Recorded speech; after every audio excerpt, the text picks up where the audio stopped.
আসসালামু আলাইকুম।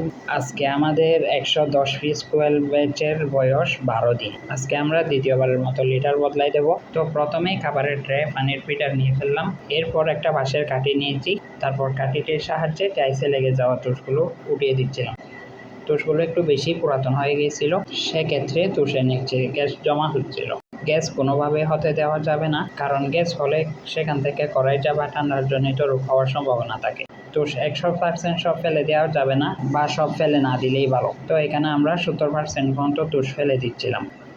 ফেলে দেওয়ার পর অবশিষ্ট তুষগুলো ছড়িয়ে দিচ্ছিলাম। তো এরপর নতুন করে নতুন তুষ ছড়িয়ে ছিটিয়ে দিচ্ছিলাম। লিটার হিসাবে ধানের তুষ হলে আমরা যেভাবে দিচ্ছি এভাবে পাখির গায়ে লাগে মতো দিলেও কোনো সমস্যা হবে না, কিন্তু কাঠের গুঁড়া ইউজ করলে পাখি সরিয়ে সাবধানে কাঠের গুঁড়া না উড়ে মতো করে দিতে হবে। তো এরপর পানির ফিডারগুলো বসিয়ে দিচ্ছিলাম, তারপর খাবারের ট্রে দিয়ে সেখানে ব্রয়লার স্টার্টার ফিড দিয়ে দিচ্ছিলাম। তো একটা পাখি যদি আমি হাতে নিয়ে দেখাই, ১২ দিনে এত বড় সাইজে এসেছে। তো আজ এ পর্যন্তই। ইনশাল্লাহ বাকি আপডেট পরবর্তী ভিডিওতে পাবেন। সে পর্যন্ত ভালো থাকবেন। আসসালামু আলাইকুম।